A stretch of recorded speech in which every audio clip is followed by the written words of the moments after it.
I'm Jeff Goldberg. I'm the editor-in-chief of The Atlantic, and welcome. Thank you. Thank you for the woos. We'll also take subscriptions.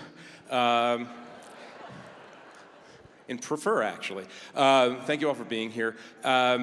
We are going to spend the next 25 minutes or so resolving the unresolved questions concerning the Civil War, slavery, race, and reconciliation in America. We should be able to finish it in probably 20. We're going to talk about some very serious things here, and we have some very serious people to talk about these subjects. Right next to me is Elizabeth Alexander. She's an acclaimed poet and essayist. Yay. Friend of the Aspen Ideas Festival. Of course, she wrote and recited the inaugural poem at Barack Obama's first inauguration, and she's the director of creativity and free expression at the Ford Foundation. Next to Elizabeth is a well-known figure here in Aspen and around the country, Mitch Landrieu, the mayor of New Orleans.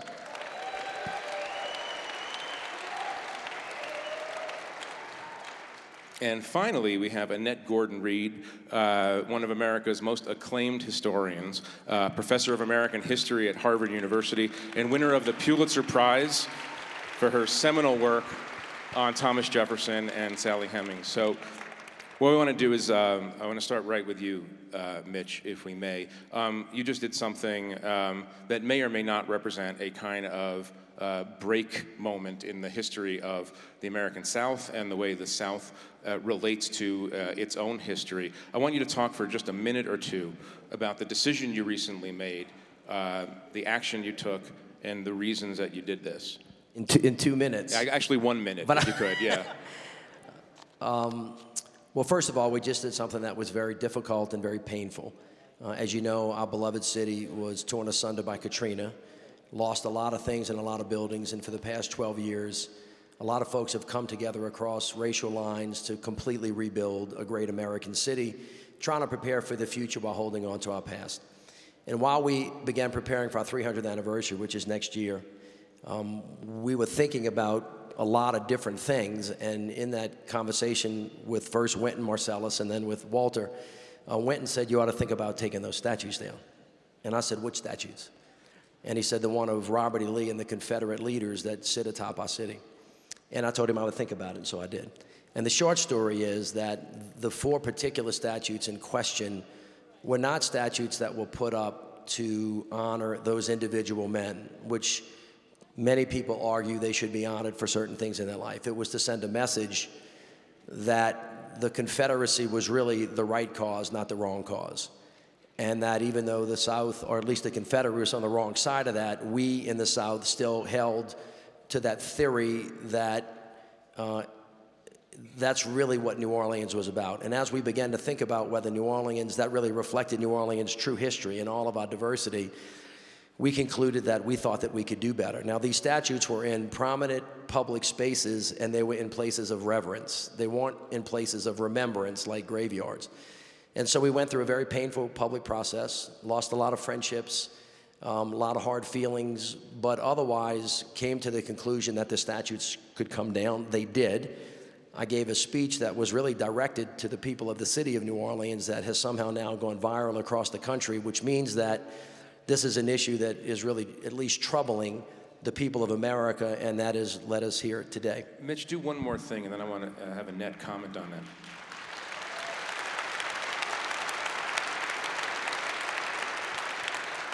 Can you characterize the best argument you heard against your action? Yeah, I think I can. I think there were a lot of people who live in the South, and by the way, not everybody in the South was on the side of the South. There were lots of people in the South that were on the side of the United States of America. I thought it was really important to clearly say that actually the Confederacy lost and the United States won, and the cause of the South was not a just cause, and it was the wrong cause, and I thought we were far enough away from it to be able to articulate that without people feeling emotional about it. I was completely wrong about that.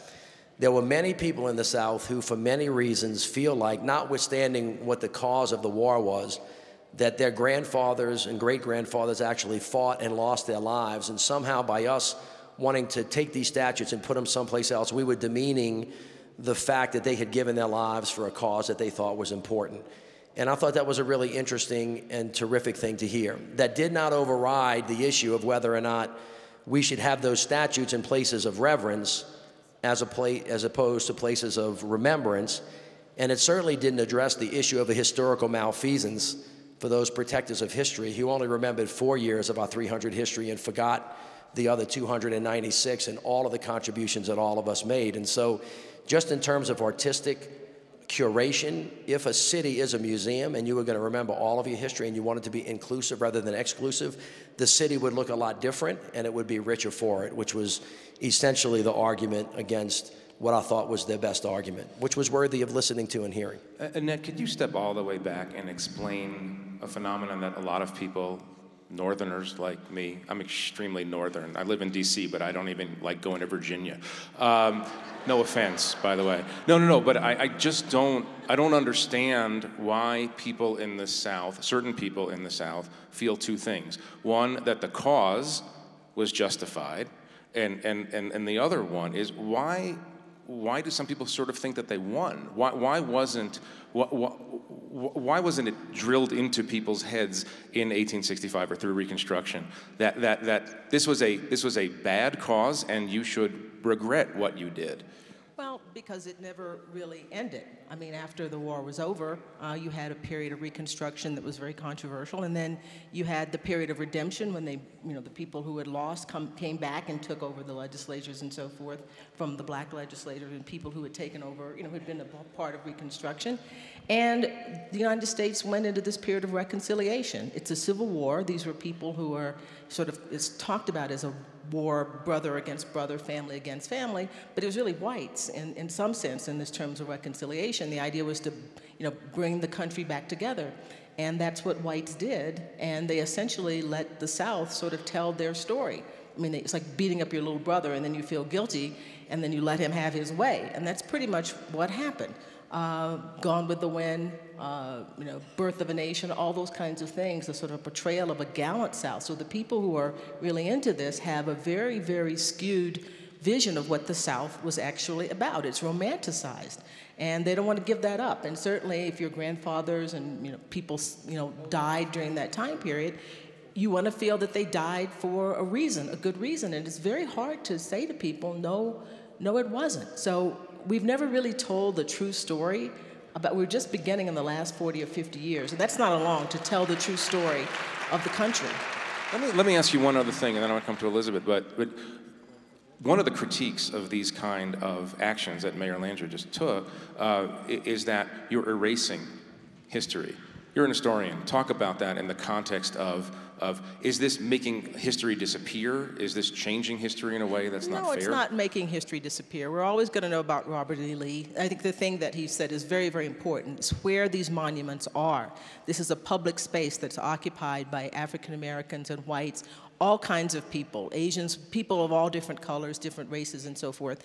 And the public sphere should be comfortable for everybody. A lot of these statues in different places were put up not immediately after the war. They were put up during time periods when there was contention in the society, and they were put up to send the message that, we are in control. That was the intent of it. So we're always going to have the histories there. Removing monuments is not erasing history. I mean, we know that the country rebelled against George III, but we don't have George III statues all over the country. When you leave, you have new symbols. Things change, and we change the names of things all the time. But certainly, I think the Confederates, what's happened now is that we've sort of moved from the Confederates to now anybody who had bad racial views, to Jefferson, Washington, anybody like that. But I think the Confederacy poses a special problem, and we can commemorate that and think about that in museums and other places, but not in places where everybody is trying to be together as a common people. Elizabeth, let me ask you this. Is changing the culture around the way we talk about this, is this a necessary prerequisite to actual racial reconciliation? Well, I think that, one of the things that's very interesting to me is that we're asking who gets to speak in public space. We're saying whose voice is in the room and whose voice is not in the room. what we're talking about here is a simultaneity of telling what American history is, right? Because there are so many voices, you know, why are the lions the victors? Because the lions tell history. As long as the lions tell history, they will be the victors. So I think that what we've seen in art, what we've seen in poets, and what we've seen in African American studies is people who have been saying all along, here are the voices and perspectives that you haven't been hearing from. Where I grew up in Washington, D.C., there is a statue in Lincoln Park that showed Lincoln freeing the last person who was enslaved with the Fugitive Slave Act, right? And this was dedicated, co-dedicated with Ulysses S. Grant and Frederick Douglass. That was 1876. I learned that because in African American studies, we're interested in saying the story hasn't always been one thing. And that if we look back and not just stand in this moment, we can actually see a very textured and rich history. You know, why, if you look at the mouth of Harlem in New York City, and, you know, I want to kind of, in a way, speak for the South because, as Bree Newsom said, you know, the Confederacy may be a Southern issue, but white supremacy is an American issue. Right? I mean, so I think that we're really asking larger questions about American history. And so what you see in New York City is, at the mouth of Harlem, a statue of Frederick Douglass, Harriet Tubman a few blocks up. That doesn't mean that New York is better or wiser, but what I'm trying to say is this business of saying there are simultaneous stories in public space is what folks have been about and need to keep being about. Mitch, you have an actual city you can organize, you can architect this thing. How would you want to see, ideally, the story of New Orleans and the South be told street to street? I'll address that, but I do want to say something. You know, the people in the South are tired of everybody else looking down on us. There's a strong proprietary feeling about that. People in the South are smart. We're people of faith, family, and country. We go to school.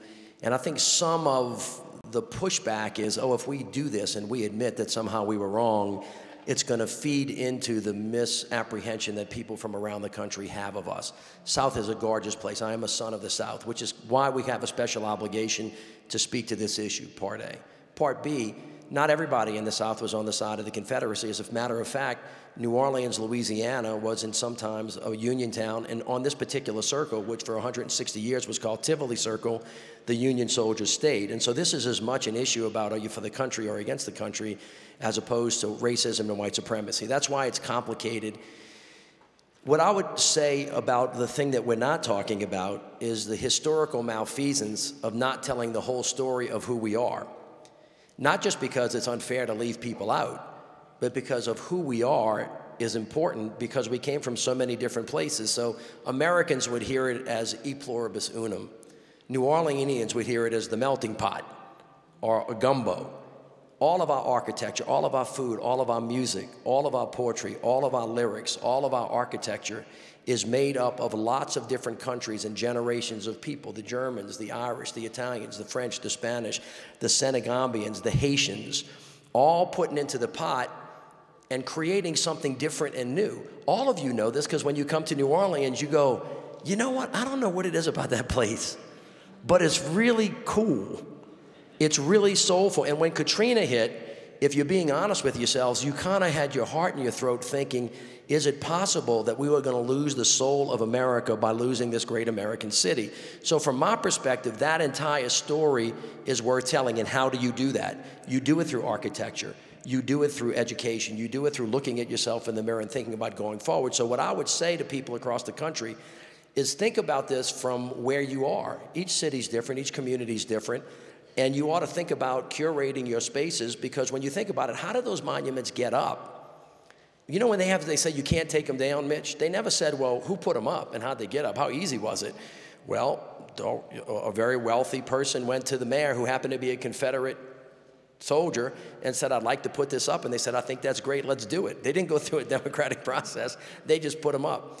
And so when you think about that, one of the things I wanted to do was correct what I thought was a historical error and make straight what, in my opinion, was crooked and correct history, not erase history. And as you said before, the monuments are down, but nothing about our history has changed. So my suggestion for communities would be to talk to each other, to have this conversation, to listen to each other.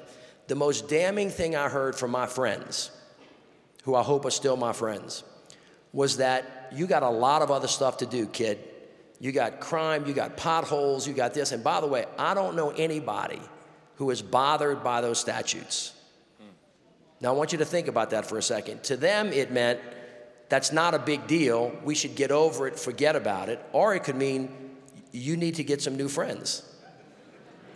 You actually need to go find somebody, because when I talked, and you know this, and Walter, you know this, when we began to talk to our friends about this, as Wynton asked me to do, the stories would break your heart from people like world-class trumpeter Terence Blanchard, who told the story the night that PGT Beauregard was coming down. He was flying into town. He heard it was coming down. He went and woke up his 2 daughters and took them out there with his wife, Robin.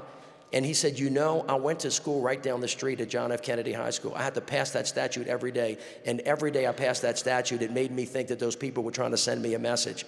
And when that horse was lifted off that thing, I felt weight lifted off my shoulder and felt for the first time that I belonged in the city of New Orleans. Now, you know, that's very powerful. And I think it's something that we should listen to and hear from people and then act on it. Well, let's do that. Elizabeth, can you talk for a minute, and Annette as well?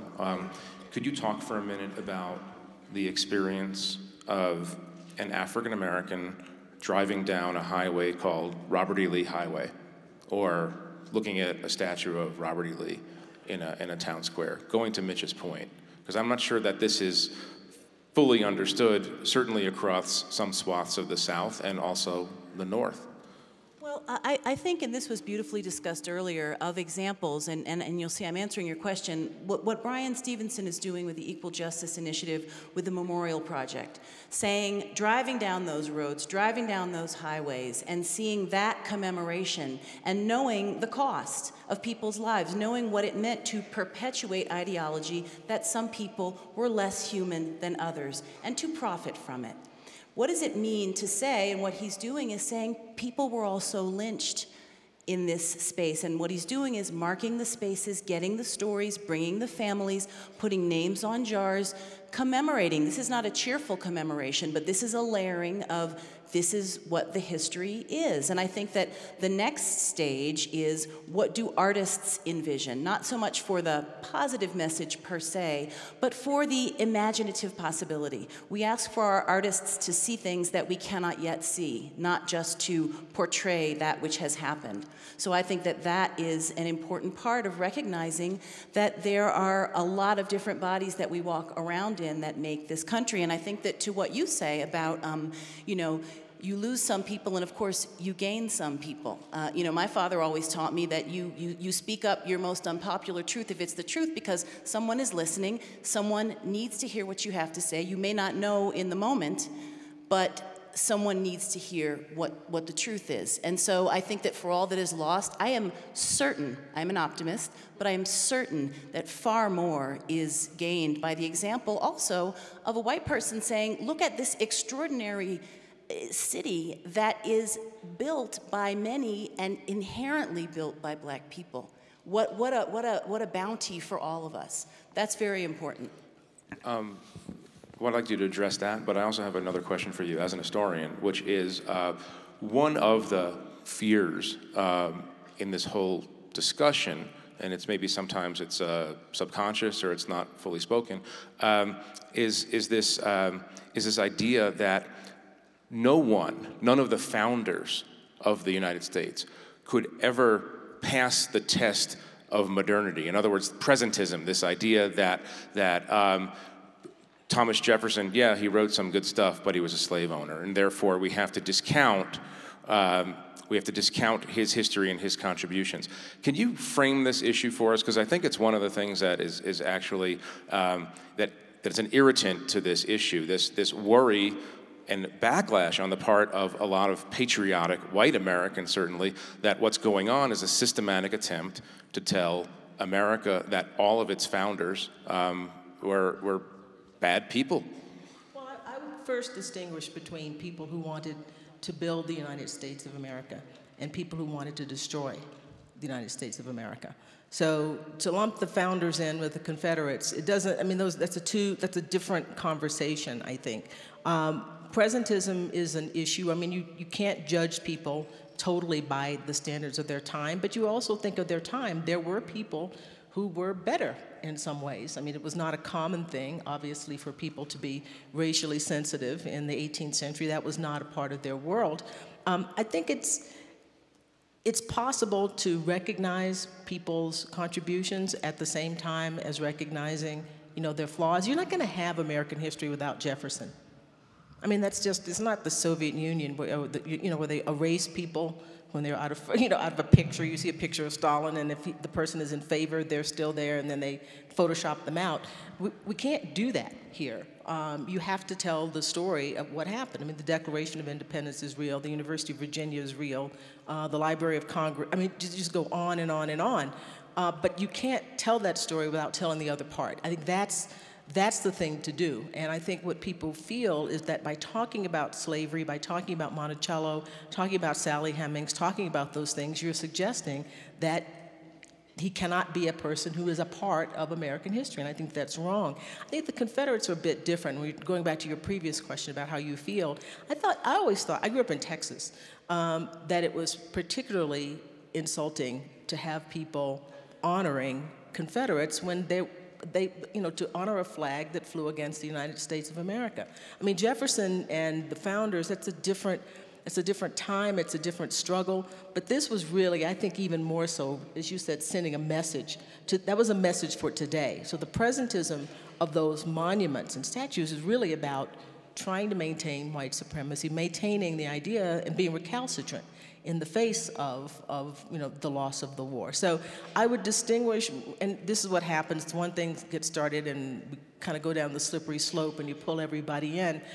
I do think that there's a difference between the way we deal with the founders and the way we deal with the Confederates, the sort of anti-founders, because that's a completely different vibe and different historical situation.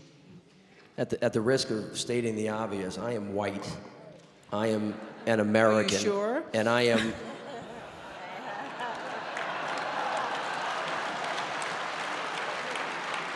You're from New Orleans. You know better than that. I don't talk about all my people.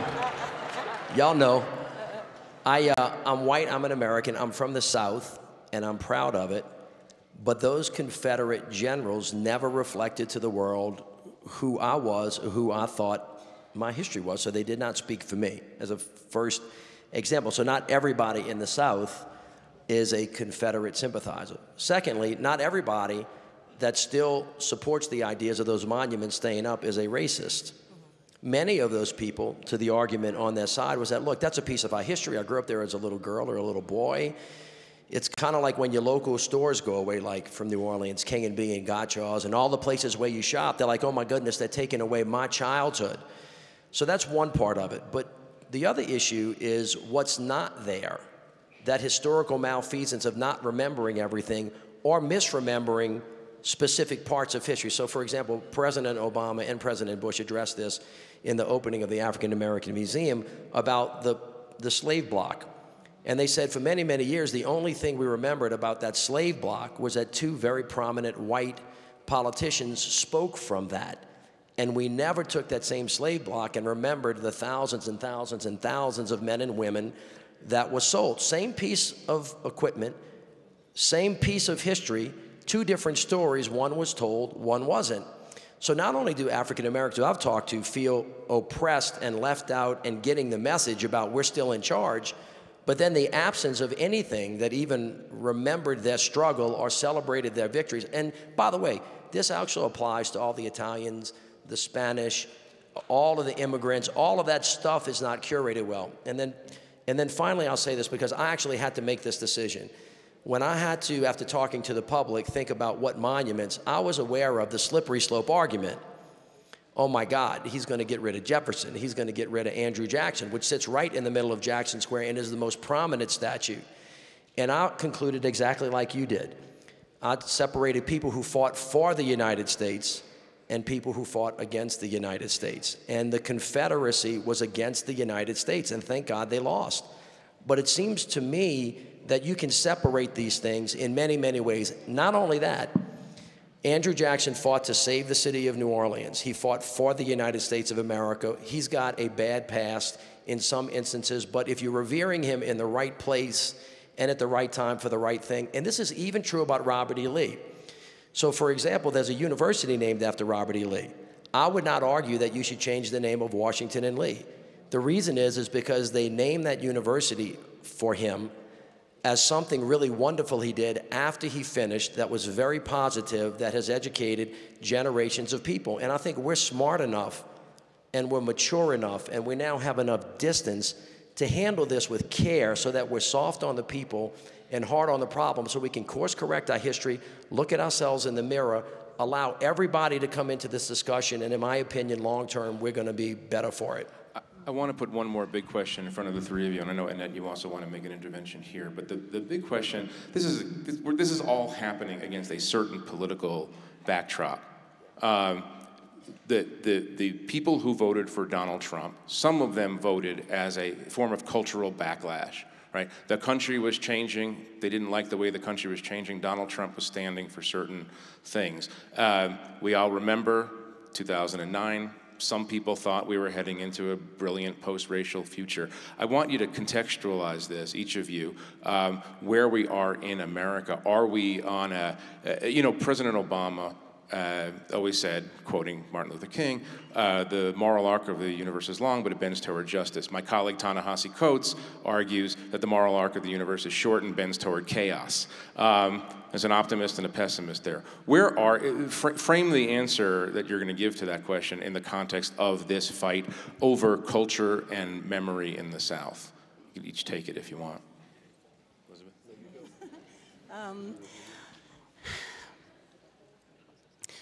Well, I think that many things are true at once. And America is a very, very complicated country. And I think that in order to understand it, we really do have to understand simultaneous strands so that while we have a moment now where xenophobia as an ideology has been raised up, othering of people has been raised up, vile language against other people has been sadly raised up. I really do think, and this isn't actually just the optimist speaking, this is a very pragmatic historical look at this moment. There is so much else that has come to power, and I'll stay in the cultural sphere just because I think it's a vibrant one and it's sort of where I stand, and that we don't yet know what the continual oppositional and forward-looking impact of that will be. So. Well, I would say I don't know, because it's hard to think of the United States outside of the context of the world. And things are happening in the world that will have an influence on this. Brexit, the rise of nationalism in other parts of Europe, the problem with immigration and refugees and so forth. We're in a weird moment. I'm neither optimistic or pessimistic about it. I mean, we just have to see. Is this the feeling of backlash? Is this the last gasp of forces that also venerate the Confederacy, or? Well, I'm a historian. I'm supposed to write about the past. I don't predict the future. Make believe we're in the future and then just look back. Is Annette the person who's historian hat off? I don't know. I don't think we know the answer to that. Is it we could be in for? There was a such thing called the Dark Ages. And the Dark Ages, people tell us now, we're not as dark as we thought, but we're in a moment of retrenchment, and we don't really know. I don't think we can say with certainty whether this is the dawn of a new day, the last gasp, or something that's changed, because it's been so startling. There's nothing that I could ever have envisioned, and we don't know. By the way, that's a classic Aspen Ideas panel. The Dark Ages. How dark were they? They were so dark. No, we'll do that next hour. And don't you think also, I think that since we both said I don't know, I think that, but what will we listen to? Tracy K. Smith, the luminous poet, has just been named our poet laureate. She has nothing to do with this darkness. Look for her work, Tracy K. Smith.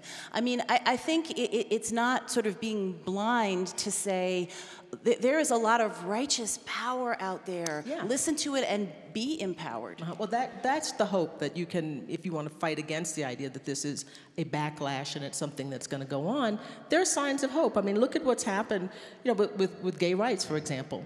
How quickly, you had a social change on that question, an amazingly short amount of time. Things in the midst of all of this, in a retrenchment in other ways. So we really don't know. Right. But it's just it's an open question. Mitch, final quick question for you. In the same theme, it's the same theme. You are a rare bird. You're a white, male, Democratic politician in the South. I'm not going to be over-optimistic about the current political situation in this context. You've had a hell of a time the last few months in the South making your arguments. Where are we on the arc of resentment and backlash? Well, I think this is what I would say. I think that human beings have tremendous capacity for evil. We've seen that over our history. And we also have a tremendous capacity for good. And we've seen that over history, and history undulates. And the question is where we are now. I do think to try to get in the middle of Ta-Nehisi and Barack, I do think the moral arc of the universe bends towards justice. I do think that, because I think that goodness always outweighs evil. But it's got to show up. In other words, somebody's got to bend it. And if you don't show up, and if you don't talk, and if you don't listen, then there's a chance that the dark forces will win. But I want to speak to this issue because everybody keeps wondering about Trump. He's just a symptom. He's not the cause. You have poor working class white people living in Appalachia. You have poor people in Ohio. The opioid addiction is strangling to death people. They're not working. And then you have the African American community saying, well, listen, we've never really reconciled. And then you have a whole bunch of other people in angst. The question is, why are they in angst? That's the big question. And so generally, everybody knows this already. You know this. If people are hungry, if they're wet, if they're afraid, if they feel like somebody's taking something away from them and it's a zero-sum game, it's easy to turn them against each other. And that's the common thread that you see on immigration. It's the common thread that you see on the refugees. It's the common thread you just see. And right now, people have not been able to find that common ground. And our job is to discipline ourselves as adults into a better and thoughtful conversation and demand that not only our elected officials, because they're kind of following y'all. I don't know if anybody knows this, but politicians like to get reelected mostly. They're kind of following the lead of the people. It's everybody's job to kind of recognize that we're in a very dangerous moment. And if we don't want to stay here, there is a better pathway and there is a better place. And if we all work hard to get there, I really feel very comfortable that we will. Thank you very much to the three of you. Wonderful. Thank you. Thanks, everyone.